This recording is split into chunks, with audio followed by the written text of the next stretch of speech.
Frequency Podcast Network. Stories that matter, podcasts that resonate. He's in the building!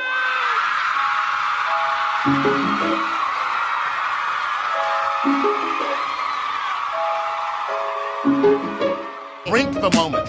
Drink it. I said, empty your mind. Coquettish and coy. Ow. Ow. What? And there's people that are dying. The wickedly talented. More than great. It was historic. Crack is World. Oh, good for you. I have to apologize. One of the hottest.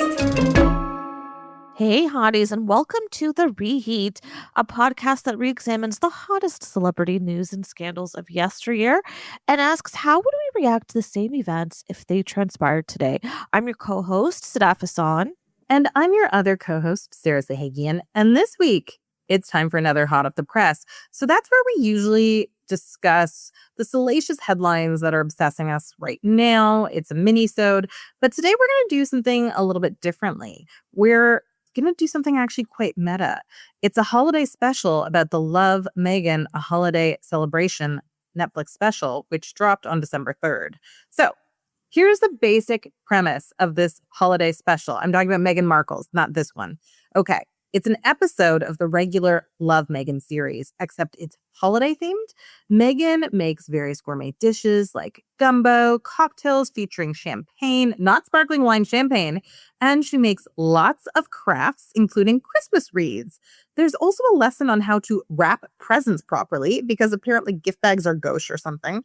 Meghan is, in addition to this, joined by a sprinkling of celebrities, including 11 Madison Park's Will Guidara, Top Chef's Tom Colicchio, and tennis champion Naomi Osaka. For the record, Naomi does not seem happy to be there. She seems so uncomfortable. She's so uncomfortable. Exactly.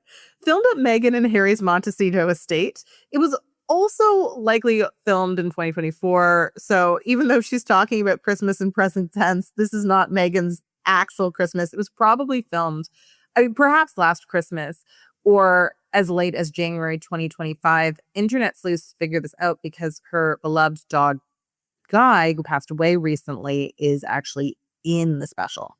So that's how we know, which is sad. So let's start with your initial impressions, Sadaf. Did you like this special? Why or why not? Sarah, I went through a wide spectrum of emotions, let me tell you. Okay, for listeners, when Sarah started watching it last night, she was texting me, "This is awful."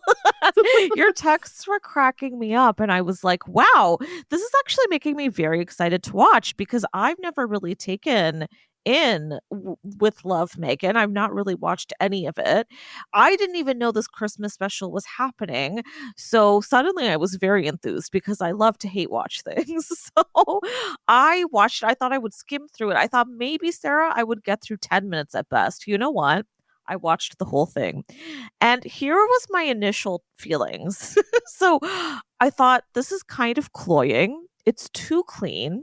It's kind of emotionally empty. Like there's not a whole ton of substance. And I was like, I don't know that this woman knows who she is. But then I thought about it a little longer and I was like, no, she knows. Like she was doing the TIG way back when, like the lifestyle website she wanted to make, right? And she even worked at the Paper Source when she used to go for auditions, which I learned because I did more research. And guys, when she was at the Paper Source, she would do like calligraphy classes, gift wrapping, bookbinding. Like this was this woman's whole thing. I guess the bigger thing is not that she doesn't know who she is. It's that I still feel like I don't know quite who she is. It's not a relatable special, but the way that I would describe it is it's very great gowns, beautiful gowns. You know, like she's so beautiful. She wears a lot of great matching sets. I'm very attracted to her. I love looking at her. But there's like, yeah, she's so pretty. But by the end, I honestly, and I don't know if you're going to join me on this, Sarah, I kind of was like, I'm a little comforted by all of this. Like I found her endearing. I thought she was sweet. She's harmless, really, right? Like the whole thing is harmless. And I kind of found the whole thing a bit oddly comforting in a way that I really did not expect to. Because again, I didn't think that I'd get through the whole thing. And it's good background viewing, that's for sure. If you want to put up your tree and do some wrapping while it's on, why not? But I was like, you know what? I could do another episode. But I want to hear what you think, Sarah. I didn't like it. And I want to like Meghan. I want to be on her side about all things. But what I don't like is that she tries to be relatable when she's not relatable. It's like, stop trying to be relatable, okay? I'm not going to relate to you. You are a duchess. Even in, the Harper's interview where she was introduced to those little girls that she was mentoring as the Duchess of Sussex. I mean, the woman can't have it both ways, right? You can't be the Duchess and also be relatable. And that's okay. But that tension is on to me.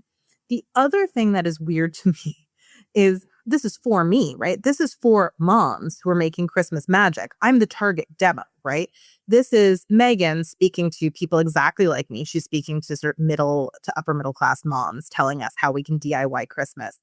And that really enraged me because there has been so much written about the burnout that mothers experienced creating holiday magic. And basically saying, okay, there's a segment where she's just like, I decorate holiday cookies because self-care is important. And you can do this after the kids go to sleep. And this is your self-care. And I'm happy if that's good for her. But that's definitely rich person self-care. This is a lady who's always got a manicure, can do a hair appointment, whatever she wants. So she's doing all those things that would be self-care for me. And then I guess her version of self-care is the stuff that people who aren't rich have to do all the time. I don't know. Yeah, I agree with you because right off the bat, I was like, she's making everything from scratch. Like, there's a hint of Nara Smith to it all. If you're familiar with Nara Smith, an influencer on TikTok who will kind of egregiously make things from scratch. Like ginger she ale. will make chocolate. Thank you. Exactly. Infamous example. And she also does it while wearing a ball gown and like full baked on makeup. Like, it's unbelievable. It's There's amazing. rumors that she doesn't actually do it all. Like, I'm there's sure she doesn't. yeah, but it's wild and it's not relatable because she's clearly got money and she also has the time to get fully made up like this and do crazy shit like this, just like Meghan. Like, I have a 9-to-5 situation. I do not have the time to do all this. And Sarah, I think your perspective is really fascinating as a mom because I definitely think this was for moms. That's the way it all is set up. We see her making gifts for her kids and like she puts together an advent calendar. Oh my like God, a I was handmade livid. advent calendar. I was so mad because at one point she's like, you can also buy it. But the subtext is basically, but that's not as good, right? I know. Exactly. This is not a store-bought is fine situation, right? Like, she is a woman who definitely has nannies. You said this is their estate. You know, if you were coming to my home, you would say, we're going to Staff's apartment. No, we're going to Meghan Markle's estate. Like, the kitchen is gorgeous. Everything is mostly set Stunning. there. Everywhere. It's beautiful. And she has great like, taste. you also She has great know taste. She has great taste. You know, there's a set decorator who made everything look unbelievable. The things that would get to me too was like in the beginning, she's like picking out a tree and she's decorating the tree and she talks as if it's so novel to love getting a Christmas tree each year. I know. And by the way, she puts dry fig slices on the tree, which I was like, why not? These are the kinds of things that people who have a lot of extra time in their lives come up with. I simply could not do it, right? But I will say in her defense, at one point she does say, don't feel like you have to do it all. Embrace the things that bring you joy. But Sarah, I think this goes back to what you said. That's what she's saying, but the subtext is not that. The subtext is, you should be making gougere, what she makes. Oh my like, God. off the top She of makes the episode. gougere. She makes friggin' gougere. Yeah, and that's the thing, because there's never a moment where she's like, you know what else is good? Swiss Miss in a mug for your kids with marshmallows you bought from the store, right? If there were that balance, right? It would be more relatable and less offensive to me. Right now, it's just basically saying like, oh, do what brings you joy, but here's the standard. You're not going to live up to it. Exactly. And I don't think it's intentional. I think that she lives in such a rarefied world at this point that this is just her normal. And here's the thing. I know she grew up upper middle class and her family at certain points had money struggles and it took a while for her to make it. So I know she knows on some level how real people live. But you forget that really quickly when you become this privileged. Yeah. You know, a lot of people reflect on that, right? When you only hang out with other rich people, or if you do hang out with people who aren't rich, you just pick up the check. So you still go where you want to go, right? I'm sure if you're a nice person and you're rich and you are like, I want to go to a Michelin star restaurants, my friends and other money, you just pay, right? So how often is she in regular spaces? Like, does Meghan Markle ever have to go to the Americana Mall? Like, does she ever have to go there and see normal people shopping at Sephora? I don't think so. No, I think she's definitely lost touch with reality a little bit.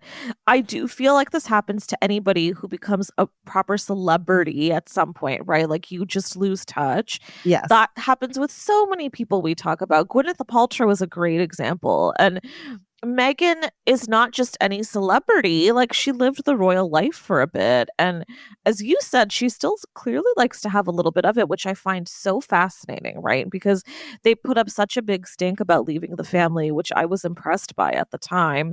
But you know what I caught too at the end of the episode, when the credits rolled, the first credit is Meghan, Duchess of Sussex, executive producer. And I was like, oh. I know. Oh. I know. When you have a comma in your name, that's not relatable. Yes. And that's okay. Here's Thank the thing. you.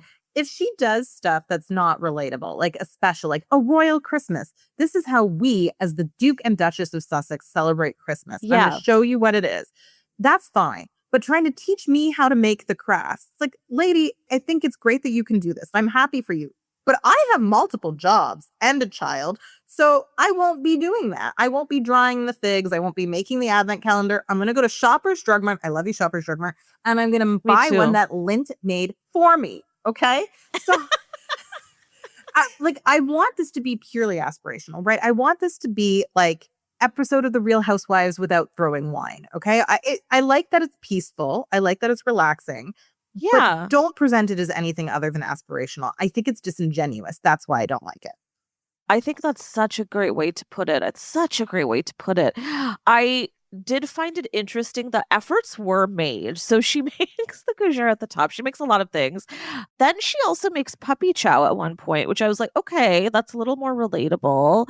And then towards the end, she makes her mom's gumbo, which I was thrilled to see because I was like, okay, great. Let's get a little bit of culture in there because I know some of you are going to hate me for saying this, but this entire operation is very Caucasian. Like from beginning to end, what she's doing is very Caucasian behavior. So it was nice to see the gumbo come in.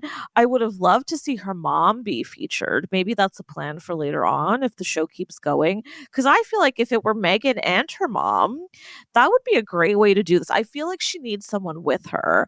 And I don't know that we need more Harry, although I will say he had a cute cameo at the end. So evidently he was good. So she makes this gumbo and I guess it's spicy because he says he can't eat it without, or she says it, that he can't eat it without having a towel with him because he's going to start pouring down. And Tom Colicchio was in the segment too. And I love that man.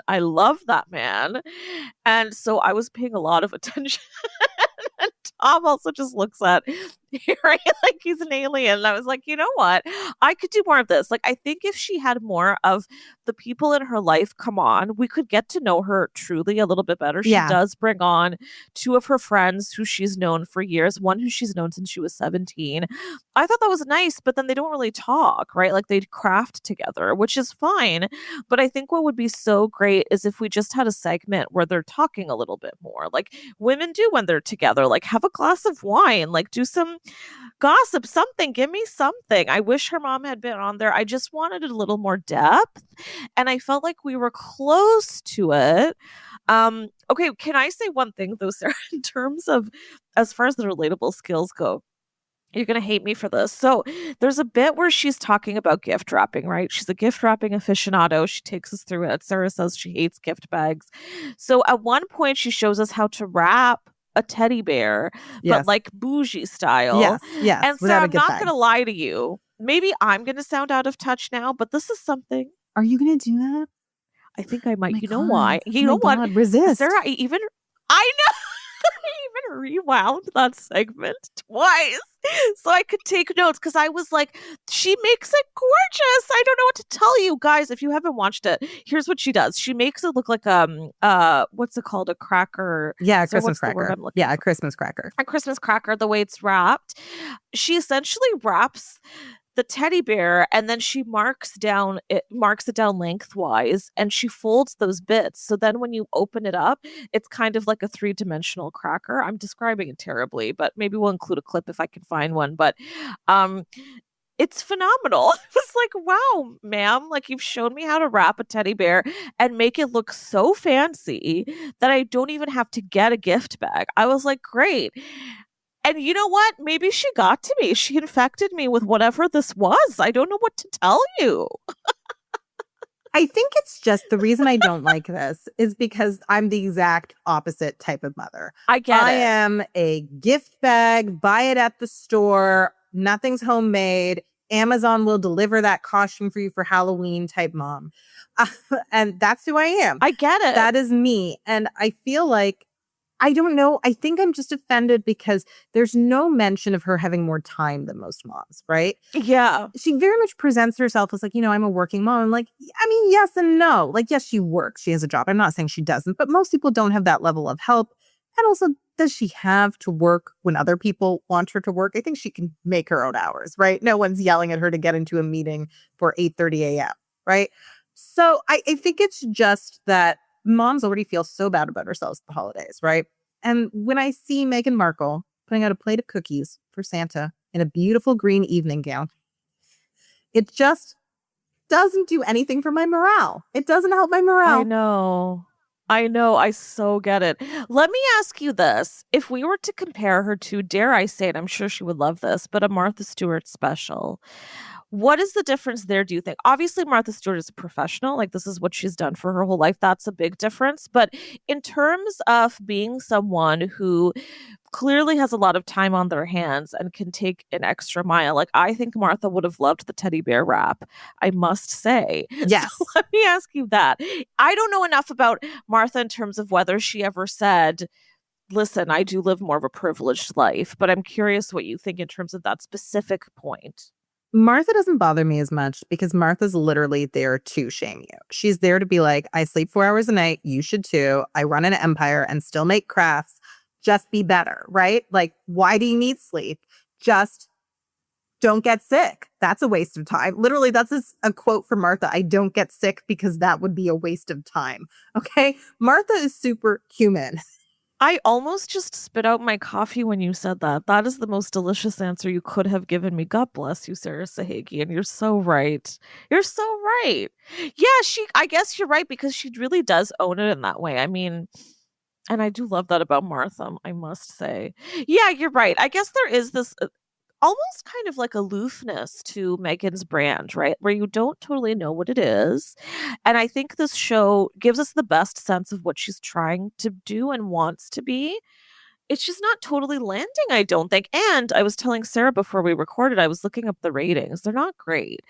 With Love didn't do very well. We obviously don't have a sense of the Christmas special yet, and Netflix hasn't released exact numbers, but I'm sure this one's not landing. We were both saying that we didn't even see the special advertised, and if it was marketed to anyone, it would have been marketed to you, Sarah. I feel like because it's definitely Royals adjacent. Oh yeah, So I love the Royals, and I'm an upper middle class mom, right? Like, because it's definitely she's trying. It's stuff that, like, if I were a single mother who had fewer resources, I think I would have been crying, right? Like, because it actually, I do think people need to understand how bad moms feel about themselves over the holidays, right? A lot of moms are out there struggling to buy presents at all, any type of present, let alone make an advent calendar, right? And there isn't really any discussion of any other way to do Christmas, right? Yes, she says token things like, okay, do what brings you joy. But this is a really hard economic time for most people, especially in the US with tariffs making everything more expensive this holiday season. So I don't think this is the Christmas special moms needed right now. I actually think it's incredibly triggering to see somebody do this perfect Christmas, and money never comes up. Just resources never come up. No. Not even in a subtle way. And I know most royals would say that it's not it's not classy and it's not done to talk about money. And I know that she is a royal now, and she might have absorbed some of those mores, right? Because, it's not like Kate Middleton would ever talk to you about money either, right? But Yeah. that's the thing. Then don't try to make it relatable. That's the thing. Saying you can do this too. Who can do this, right? Who can do this too? Her neighbors in Montecito, I guess they could do it. I guess when you have the money to pay someone else to do it, it might be fun to do it yourself. I don't know. But if I were this rich, I'd be like Kristen Bell paying someone to put up my Christmas lights. That would be me. I would not do any of it. No, I would also pull a Bell and Dax. Like I will say, like I know a couple people who will kind of go this far, but and I'm not naming names because what I want to say is they're definitely living beyond their means and they don't have really the capability to do such things. I think in so many ways for the average person, when you do stuff like this, it's because you're trying to keep up with the Joneses in a sense. Like you want to come off a certain way. I think you're so right. This is a Christmas special for celebrities. It's not for the average person, and it is the average person who's going to watch. And I must say, a lot of her haters are probably tuning in. And this is rage bait. But I don't think she knows it is. I don't think she gets it. And it's also weird that this was not how her voice used to sound. Is she trying to sound? Well, I mean, I don't think it is. Like, she just speaks in such a smooth way that I do find it soothing. But even when she's with her girlfriend, she's kind of like that. They're not being sarcastic or making jokes. So I just don't, I wish she would just show us who she really is. She doesn't have to always be performing the Duchess role, especially if she's going to make content.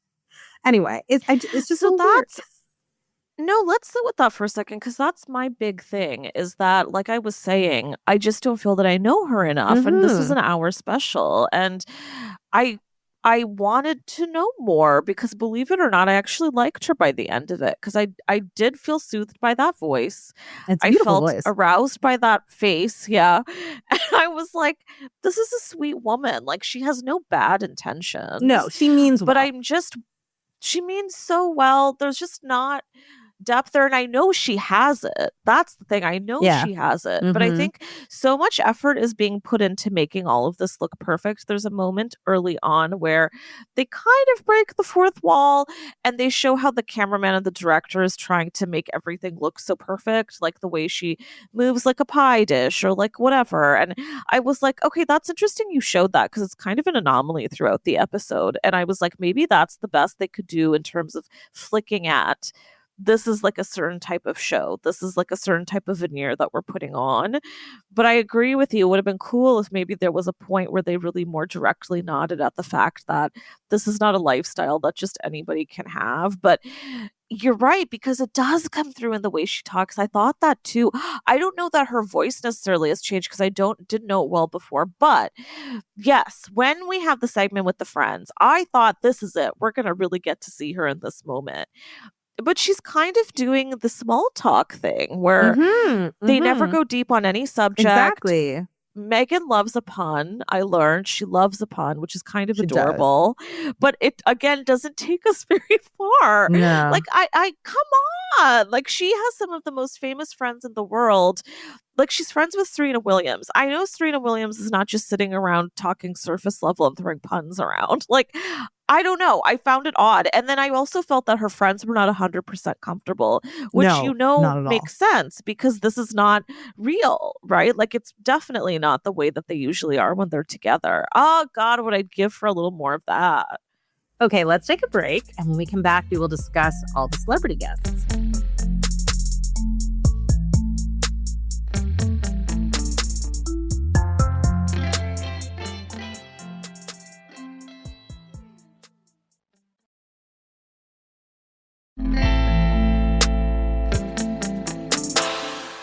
And we are back. Okay, so now it is time to discuss all of the famous people who visited. So we've got Will Guidera, Tom Colicchio, and Naomi Osaka. Let's start with poor Naomi, who did not seem happy to be there. She was there, I think, under duress. I don't know if her agent made her do this. And the poor woman was the most relatable part of the special because they're making crafts for their kids. And the whole time she's just like, I'm so tired. I have a kid. I'm so tired. Even like one of the fittest people in the world. Naomi Osaka is definitely one of the fittest people in the world. It's just like, it's just so hard running after her. I know. I thought the same thing. It's a very awkward segment because I just feel like it's not the kind of thing she typically does. Even in press, I mean, Naomi is not the most comfortable person ever. So seeing her do something like this, I was like, this is an unfortunate match. I don't quite see it clicking. And in that segment, mind you, they are decorating plates and mugs. It's not a very involved craft, so it just doesn't go far. But the thing that I liked is because Naomi can't hide her feelings. She can't hide her face. Like, do you remember the point where at the end of the segment, when they're done painting, Megan's like, I'm gonna cure these and I'll have them sent to you. And Naomi's kind of like, oh, okay. I know. It was weird because in the beginning, I think Meghan was kind of being cagey about how well they knew each other. And then it's clear she doesn't know her at all because she didn't even know her daughter's name. I'm like, you didn't look that up? Yeah. Right? Anyway, I thought that was odd. Strange. That was odd. But I like how she was just the only mom there who was honest about how tiring Christmas is. She's like, I'm so tired. I'm so tired. Yeah, I thought it was realistic. Yeah, I liked that. I like Naomi a lot, and I appreciated just getting. She felt like the normal person's view in, oddly enough. I know. We're just like, what is this? Why am I at this estate? And I mean, I know Naomi has a lot of money, but she also works quite hard. So I guess she's just like, why am I making these crafts? Wouldn't I just buy this stuff? Like, she doesn't do this shit, and I applaud her for that. There's also a funny moment at the top of the segment when like she knocks on the door and Meghan answers like, oh, Naomi. It's like, and Naomi's standing there looking awkward as fuck. And I was like, this woman had to go past like a full fucking gate to get in. There's so much production involved. I know in her mind she's like, oh, okay, let me act like I just walked in. Like, it's just so funny. I'm gonna cry. Like, it was so. I know. That was the best part of the special. Highlight of the special by far. Best part. Like the other people she invites, like Will Guidara. I mean, he can put it on, right? He's used to fancy environments. I mean, he's created 11 Madison Park, right? So this guy is fancy, right? Even Meghan seemed a little bit intimidated by him, right? Because he is bougie personified. Like even she was just like, one of my rich person heroes is here. Like, I would even say it's so fascinating considering who is on the guest list, because it's so true. She's so intimidated by him. You can tell she's genuinely such a fan. Like, she mentions loving his book multiple times, his book on hosting. And I kind of loved that. Like, I think he is kind of the ideal guest for what this show is trying to be. Yes. That being said, he, of course, did not connect with me all that much. I would have been intimidated by Tom Colicchio, who is a longtime chef. He knows how to be on camera talking about food. We talk about that segment just because I love Tom so much. What did you think, Sarah? Okay, so that was fun. Tom was very charming. He told you about his Italian family's Christmas traditions, which was lovely, and made the whole thing feel a little bit less waspy. I know that Meghan is not a wasp. The whole vibe prior to this, as you pointed out, staff was a little waspy. And so they're talking about their family traditions. She's talking about gumbo. He's talking about all the fish he has to prepare for Christmas. And so that was refreshing. And then Waspy Harry comes in, like Chief Wasp comes in. And actually, I thought Harry was good too. He was charming. Where I liked it when he told Meghan that her mother's gumbo was better.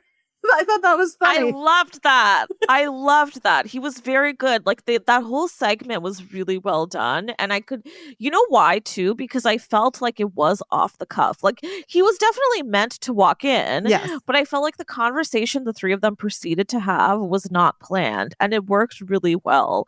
Like they do have a natural charm together. And even the way Tom kind of summarizes what they've been up to and what they're doing, and like they just made a salad that's made of all the things Harry hates. Like, I know, it's cute. I know, and then made him eat it. It was good. Yeah, and I was like, okay, give me more of that. Like that's actually quite nice. That was probably one of the highlights for me. I mean, nothing can top Naomi Osaka. That was amazing. That was so real. And then Will Guidara, who even thought that that was a good guess? Because your average mom watching at home has not been to 11 Madison Park. She probably only knows of it because it's mentioned on The Bear, and she probably thought it was a fake restaurant made up for The Bear, right? That's probably in her headspace. She's like, that place is real? I mean, isn't that the best example? Because, like I said, I think he's the defining guest of what they're trying to do with the show, what they want the show to be. It's such a good example that he is of 11 Madison Park, which is a restaurant that is so bougie. It's so expensive. It's so hard to get a reservation. I've tried. Like, it's just, and I think if I were Meghan Markle and I said, I'm Meghan Markle, can I get a seat on Friday? They'd give me one, but they're not going to do it for Sadaf Hassan of the Reheat. You know what I'm saying? Like, so that's interesting, surely. And there's a reason he's the first segment.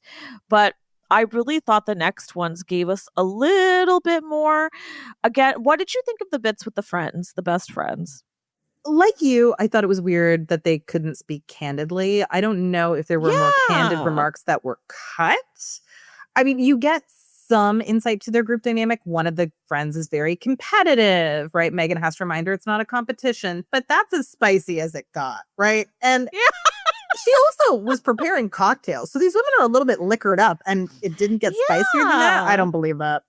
I know. I also, again, I would have loved her mom to be a guest. I've always wanted to know her mom more, and her mom was such a key part of her, that period when she was getting into the royal family and kind of finding her way out. Her mom seemed to be really important, but maybe she's also protecting her in a way, which I understand too. But and maybe your mom doesn't want to do it. Maybe your mom's just like, I don't know. Like, I'm your mother. That's true. I'm pulling rank as your parent. I'm not doing it. Right. I don't want to be on a Christmas special. Poor Naomi Osaka just should have said no. I don't know who made her do this. I felt so bad for her. I mean, you know what? It's good press and it's harmless press, right? I wondered how they got Tom to do it. That was my question. Because Tom Colicchio doesn't say yes to anything. And this really does not seem like his cup of tea. So I was fascinated by that. I love watching him cook. I loved watching them cook together. And again, I would have been so intimidated, but it was kind of pleasant watching her do her mom's recipe. I've always wanted to make a gumbo, but I've been too intimidated. I'm a little more motivated now having watched her do it. And God, what must it feel like to see Tom Colicchio tell you he loves what you cooked? Like, I know that would be a thrill. Yeah, and he makes this incredible beet olive salad. Again, all the things Harry hates, and he makes a cod. And here's what's also interesting about that sequence is that while he's making it, she's so cute. Like, she clearly is so invested and fascinated in the whole thing. She watches so carefully. She looks like a little kid leaning over the counter, you know, when mom is cooking, so she can watch every step he's doing. And she knows what she's talking about. Like, she understood the process, and even just having the cod sit overnight in water and why you do that and why it's about the salt content. And I like that kind of thing. I mean, I love a cooking show, you know? So that part definitely connected with me. Maybe that's another element, like, because we're talking about depth again, right? That's a depth in the terms in the cooking world. Everything else is surface level. Even if we're just doing gift wrapping, it's surface level. If we're making like a candied pear, that's surface level. I want you to take me much, much deeper. So maybe it is a question too of bringing on guests who force that. Tom Colicchio is never going to give you a surface level segment. No, and you know what? I actually have to say, it seems like Meghan has a real appreciation for cooking. It seems like she's pretty competent in the kitchen. Like, she has talent. I mean, she's also clearly very good at crafts, right? The woman has a lot of hobbies and a lot of skills that she has honed. And I know that she did this even before she worked rich. at Paper Source. I know. This is who she is. It is authentic to who she is. I just don't like the lack of awareness that this might be hard for other people to do, right? No. And mind you, let me add one thing to the Paper Source bit. You know how I know that? Because People Magazine did a story on this special. And in that story, the CEO of Paper Source was quoted talking about Meghan working there when she used to audition. Do you think the CEO knew her at that time? Certainly not. But of course, Meghan's people and the Paper Source people, I'm certain, have coordinated this setup, right? Like, sometimes when a new show is coming out, what happens is they'll send out a press release of people you can chat to about the show. And I wouldn't be surprised if that was someone there or if they set that up with the production team, because it just makes her sound even more of an expert on the subject. But that's kind of insane. Like, you know, even more so being like the average person is doing their best. Like, you get the cheapest wrapping paper you could find, because that also is more expensive each year. You're going to Dollarama to get a few rolls. You're doing the best you can. You do a slapdash wrap job at the very last minute. But this woman has the CEO of paper sourcing. She's an excellent gift wrapper. Like, we're never going to be at that level. No, you know what? On principle, I don't wrap gifts. And this is one of my feminist rants. I think wrapping a gift is one of those tasks we made. I think it's created by patriarchy to oppress women, to give us more work so that we don't have free time to organize a revolution. Ooh. I truly believe this. Because if you give someone a gift, it's a surprise until you show it to them. Why do I have to prolong the surprise for an extra minute or 90 seconds while they open the gift? I don't get it. I think it's stupid. When I was growing up, Santa never gave us wrapped presents. So Santa being my mom. Right? We didn't either. Right?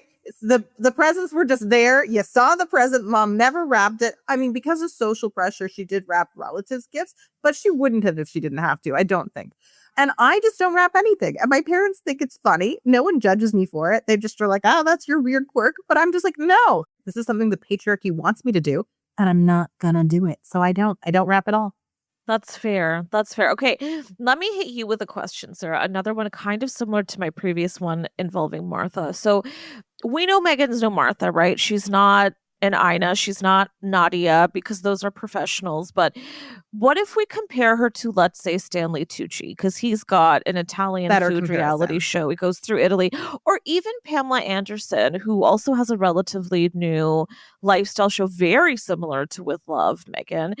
What's the difference there, would you say, Meg? Because those two also didn't get lambasted like Meghan did. Yeah, I mean, I think that there's a lot going on here. I think people really do unfairly lambaste her a lot, which is unfair. And I don't want to pile on that way. But yeah, I do think that some of it is just the criticism she gets is more intense. I mean, I do think Stanley Tucci is a little bit tone deaf, but I also think that he doesn't. And we love that man. I love it. And also when he's touring Italy, I don't think he pretends that most people can do it. I think he's just a rich person who does fancy rich person things. I mean, his endorsements are like Mandarin Oriental, right? That's his vibe. It's just, I am a rich person who's a celebrity for other intelligentsia type people. Yeah. I'm going to do this sexy thriller about the Pope, right? That's him. So I think that's just who he is. He's pretentious, right? He's lecturing us about how to make cocktails. He's fancy. He hates Peppa Pig. He doesn't want us to relate to him. He's not, I don't think he thinks I'm going to do these things, right? He's going to go to expensive restaurants in Italy, and that's aspirational. So I'm okay with it. Yeah. The Pamela Anderson show I haven't seen. Have you seen it? What do you think the difference is? Why aren't people lambasting her? I've seen it a little bit. I actually think it's very similar, although I will say it is more relatable in the sense that she's not doing things that cost you $1 bazillion to have to do. A bigger focus on her show is like gardening, for instance, because that's something she loves to do. And she also has guests on, but they're not quite as high profile as Meghan's guests. I do think a few of the big differences is she's a really big figure. She's a royal. Like, you can try to disconnect yourself as much from the family as you want, but you're still a royal. She is one of the biggest names of the last decade. So she obviously has more people holding her to task. She's very rich, and she's also a woman of color. I mean, listen, these kinds of lifestyle vanity series have never really been done by POC. It's always a white woman. And then you have your Anthony Bourdain types, and that also just drifts into a different kind of content anyway, like tourism content. But yeah, I think she is 100%, no doubt about it, has a far rougher critique going on her than anybody else. And I think that must be very tough. Maybe I sound like I've drank the poison a little, but I'm like, there's a lot of bullshit shows. I love Pam Anderson. I'm not really tuning into that show, and I don't plan to, because I don't get much out of it. But, and also with Stanley Tucci, I'm going to watch Tom Colicchio, another baldy that I love. Stanley Tucci taking me through Italy is adorable. But it's also, as you said, a bit tone deaf. So, I think she gets more criticism because people just expect way more from a woman like her. And I think that's a bit unfair. Let me ask you this, because if you had all the money in the world, and I'm not saying she has all the money in the world, but she's got a lot, and you were famous, right? And you could have a platform if you wanted it, what would you do? Like, we would definitely donate to charity. And you know what? I did my research. Archwell, her and Harry's foundation, they actually wonderfully release reports each year sharing how much they've put into efforts they care about. And so at the end of 2024, they put in about $5 million, and they've been doing more each year. And it's a variety of causes. I was happy to see that. So they definitely put their money where their mouth is, right? Well, then when you've got all these other millions left over, why not have your own vanity show? Like, you and I would totally put on a reheat variety series. Why the fuck You know, not? why not? Why not? And I would invite all of my celebrity heroes. Yeah, I would. I would do things just to get better seats at 11 Madison Park, which is clearly what Meghan did here, right? Same. Fair you enough. and I are doing that first thing. Exactly. Fair enough. And I guess maybe I'm just jealous because I don't have the time to do these crafts, nor do I have the skill. I actually am not crafty. So I like to say I don't have time to do these things, and I don't. But if I did, I still wouldn't do them. Yes, as Meghan says at one point, while she's making a fondue or fondant, and me and Sarah are fondants. That's one of her many, many puns that do not land, but it's kind of cute. It's kind of cute. What can I tell you?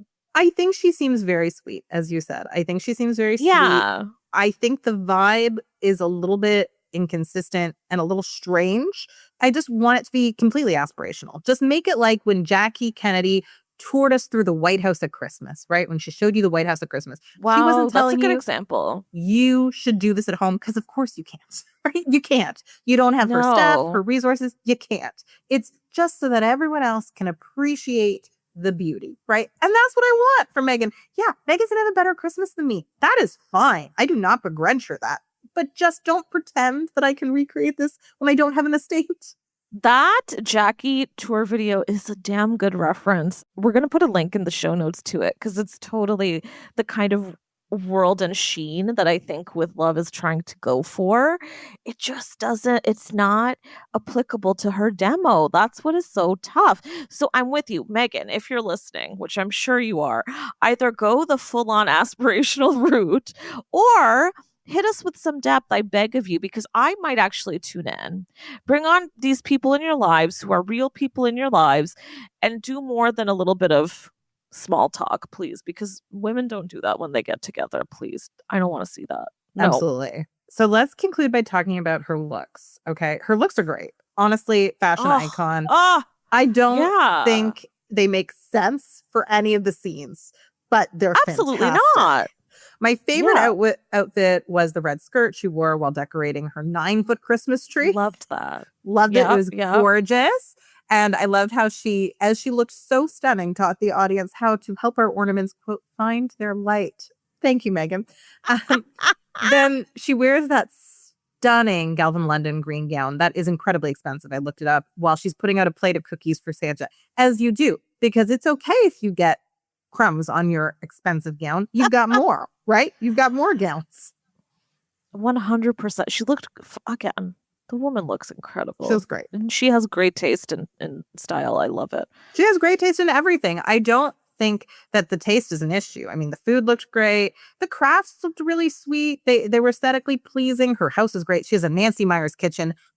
The woman has a beautiful life. I'm happy for her. I just wish she were more like, yeah, I'm a duchess. You're not. Just enjoy my beautiful life. I agree. I will also say, like, the makeup is on point. She's lit beautifully. And her hair is fucking phenomenal in every sequence. She had a, do you remember this set, Sarah? The brown set. She was wearing a sleeveless wool sweater. Oh, yeah. That's so waspy. I know. And she's got on matching brown trousers, which, again, is not an outfit you would ever wear in the kitchen. She looked like Judith Light. Ooh, good comparison, and I love Judith Light. I love Judith Light, but I was like, too. Is this Judith Light? Like, is that what we're channeling here? You know what? I see it. And you know what? I've got a similar poor person version of this outfit in my closet I'm going to wear this week. Like, she looked fucking great. I think that's another element to this, right? Like, if you're watching, part of the reason you're watching is because you just want to look at the woman and judge her. But I also like to look at her and see what she's wearing. I do. I like to see what her lip is. I like to see how she's doing her hair. Like, all those things actually do matter. Like, if you think that's a little ridiculous, let me assure you, like, everybody who's making this special is thinking about that. People care about every single factor of Meghan Markle. Even if they hate to care, they care. So it's all considered. It's fascinating. Yeah, it was very glamorous. That's the thing. It was very glamorous, and I liked it best when it was glamorous, and I liked it least when it was relatable and about how to create Christmas Yeah. magic. Like, don't tell me how to put ornaments on my tree. My Dollarama ornaments on my artificial tree are never going to look like yours. You have huge windows, you have great lighting. You live in California. We have light for approximately 4 hours a day in Toronto right now, right? It's just, I don't, this advice is not applicable. So why are we even saying this? Just show me the tree and be like, yes, I have a 9-foot Christmas tree. It looks amazing. Yeah, my Christmas tree is 4 feet. It was the display tree at Michael's a few years ago, and it was partly broken at the base. So they gave it to me for 40% off. And that meant I also got the free Christmas lights that were hanging off of it. Good deal. Now, am I going to put dry fig slices on my tree? No. But you know what? The special did get me a little bit in the holiday mood in a positive way. Let me say this. I have not been feeling it very much in the holiday mood. There's so much going on in the world. It's really not the vibe. But watching the special and again, somehow getting through the whole thing, I was like, you know what? I'm kind of in the mood. Like, I could get my Christmas playlist together. Let me get on Kelly Clarkson. She's kind of getting me into the vibe. And let me share. So I was taking a look at what people have been saying about the special, and not just the special, but her series in general. I found quite a few folks on social media who, yeah, of course, they hate it. They think this is bullshit. But then there's a group of people who, specifically on Reddit, I found, who described the show as being like a quote anti-anxiety drug. One person even said they felt their blood pressure drop as they watched it. A lot of people said it feels very cozy, and I did see quite a few people saying similarly to myself how they found it comforting in these times. There's a Vogue story out right now by someone who's similar to myself. Didn't really know too much about Meghan beforehand. I hadn't watched her show and watched the special. And she also had a lot of the same takes we did, but she was like, at the same time, I fell into an opiate-like state by the end. And she was like, yeah, it's not stimulating, but it's also not unpleasant. And all of these are things that I felt like I could totally do another episode, but I wouldn't remember a damn thing I saw. And it's a part of this, I think, and I think the Vogue story kind of pokes at this, but IBN TV has been this new trend lately, which is, another phrase for that might be like background viewing, like things that aren't going to give you, they're not going to feed your brain really, but it's kind of like interesting enough where you'll put it on in the background like wallpaper. You're not fully taking in every moment. And I feel like this show is such a good example of that. Like, I'm not trying to intentionally defend her, but listen, there's a reason I stuck through the whole thing. I didn't hate it. It is kind of like sometimes for my daughter, I put on walkthroughs of Disney World at Christmas time because they have great decorations. So it's kind of the adult version of that where it's like, oh, I get to see your beautiful Nancy Meyers kitchen at Christmas time. I get to see your gorgeous tree that would never fit into my house. Yeah, it is kind of like that, right? Her home is like Disney World, right? It's adult Disney World. Most adults will never live this way. I get to see it on this show. And that's okay, right? I'm okay for her to live like a duchess. That's fine. I just lean into it, Meghan. Just be like, yeah, I'm a duchess. I'm super fancy. See my home at Christmas. That's what I want. I don't want her to pretend we're peers. I know we're not. That's okay, Meghan. Yeah, lean into who you actually are now. Be yourself of today, madam. Exactly. Well, I think that we have reached the end of our episode. I think we've talked about this show for longer than the runtime of that show, right? We had a lot to say about her, but that's fine. I mean, we will always be fascinated by Meghan Markle. I think had I not found out she was a Dodgers fan right before I watched the special, I might have liked it better. I really do think that impacted my experience. I get it. You know what though? She is a California girl. I'm angrier with Harry because Harry really had no basis. He apologized. And that moron, that coward though, that apology even was pathetic though. Like, own it, man. Be an adult. Walk in there with your Blue Jays cap. But you're right. When she lived in Toronto, she dated a prince in She Toronto. did. Can't you just say, like, well done to both teams? I'm cheering for both of you. I don't know. I felt betrayed by her in this really weird way, given that I don't know the woman. It was a parasocial betrayal. I'm being very dramatic here. Think of the Commonwealth, Megan. Think of the Commonwealth. The Commonwealth. Yes, no one thinks about that. Why is there not a Commonwealth line at Heathrow friggin' airport? For years, when there was that EU line, when they were in the EU, I would just be like, well, why isn't there a Commonwealth line? And I would always say to people, I was like, my relatives were at D-Day, okay? We took Juno Beach for you. We don't have our own line. Come on. Oh my God. Come on. Well, there you go. Okay. I think we should send this episode to Megan. This is our harshly worded letter. Take it in. Remember the Commonwealth. Anyway, okay. Yeah. That's like my hill I will die on, that we deserve our own line at Heathrow Airport. I don't even really know why I feel this way. Okay. So on that note, that's this week's episode. Thank you to all of you wonderful listeners. So we hope you'll come back because we plan to cover a ton more scandals. Obviously, we'll have more royal talk, but we're interested in things besides the royal family. You wouldn't know it from this episode because we were so excited to discuss Meghan Markle, but we're interested in the spectrum of gossip. So you can listen to The Reheat for free on the Seeker app. You can also find the show on the Frequency Podcast Network or wherever you get your podcasts. And if you want to hear more from me specifically, you can find me on Instagram at Sahagian Sarah. Steph, where can our listeners find you? Listeners can find me on Twitter at _Stephason and on Instagram at Canada Whore. And you know what I'm going to say? If you like this podcast, rate us, review us, subscribe. It helps other people find us too. If you'd like us to keep growing, we'd love for you to support us on Patreon at patreon.com/The Reheat. You know why? Because you can even suggest episodes you want us to do. So get on there. Thank you for listening.